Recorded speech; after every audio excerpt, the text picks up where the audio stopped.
उत्पत्ति अध्याय 2। यूं आकाश और पृथ्वी और उनकी सारी सेना का बनाना समाप्त हो गया और परमेश्वर ने अपना काम जिसे वह करता था 7वें दिन समाप्त किया। और उसने अपने किए हुए सारे काम से 7वें दिन विश्राम किया।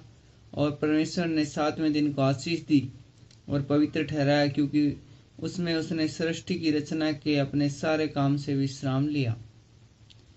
मनुष्य की उत्पत्ति।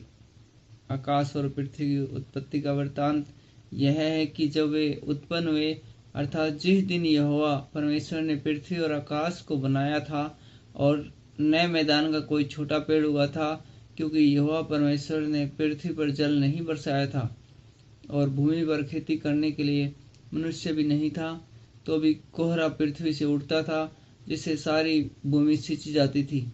तब यहोवा परमेश्वर ने आदम को भूमि की मिट्टी से रचा और उसके नथुनों में जीवन का श्वास फूंक दिया और आदम जीवित प्राणी बन गया। और यहोवा परमेश्वर ने पूर्व की ओर अदन में एक वाटिका लगाई और वहां आदम को जिसे उसने रचा था रख दिया। और यहोवा परमेश्वर ने भूमि से सब भांति के वृक्ष जो देखने मनोहर और जिनके फल खाने में अच्छे हैं उगाए, और वाटिका के बीच में जीवन के वृक्ष को और भले या बुरे के ज्ञान के वृक्ष को भी लगाया। उस वाटिका को सींचने के लिए एक महानदी अदन से निकली और वहां से आगे बहकर 4 धाराओं में बट गई। पहली धारा का नाम पिशोन है। यह वही है जो हवीला नाम के सारे देश को, जहां सोना मिलता है, घेरे हुए है। उस देश का सोना चोखा होता है, वहां मोती और सुलेमानी पत्थर भी मिलते हैं। दूसरी नदी का नाम गिहोन है। यह वही है जो कुश के सारे देश को घेरे हुए है। और तीसरी नदी का नाम हिद्देकेल है। यह वही है जो अश्शूर के पूर्व की ओर बहती है। और चौथी नदी का नाम फरात है। तब यहोवा परमेश्वर ने आदम को लेकर अदन की वाटिका में रखा कि वह उसमें काम करे और उसकी रक्षा करे। और यहोवा परमेश्वर ने आदम को यह आज्ञा दी, तू वाटिका के सब वृक्षों का फल बिना खटके खा सकता है, पर भले या बुरे के ज्ञान का वृक्ष उसका फल कभी न खाना, क्योंकि जिस दिन तो उसका फल खाएगा उसी दिन अवश्य मर जाएगा।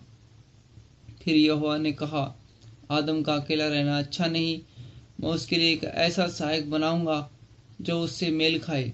और यहोवा परमेश्वर भूमि में से सब जाति के बनेले पशुओं और आकाश के सब भांति के पक्षियों को रचकर आदम के पास ले आया कि देखे कि वह उनका क्या क्या नाम रखता है। और जिस जीवित प्राणी का जो नाम आदम ने रखा वही उसका नाम हो गया। अतः आदम ने सब जाति के घरेलू पशुओं और आकाश के सब पक्षियों और सब जाति के बनेले पशुओं के नाम रखे, परंतु आदम के लिए कोई ऐसा सहायक ना मिला जो उससे मेल खा सके। तब यहोवा परमेश्वर ने आदम को भारी नींद में डाल दिया, और जब वह सो गया तब उसने उसकी एक पसली निकालकर उसकी जगह मांस भर दिया। और यहोवा परमेश्वर ने उस पसली को जो उसने आदम में निकाली थी स्त्री बना दिया और उसको आदम के पास ले आया।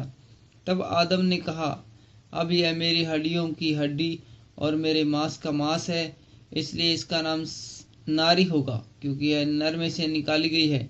इस कारण मनुष्य अपने माता पिता को छोड़कर अपनी पत्नी से मिला रहेगा और वे एक ही तन बने रहेंगे।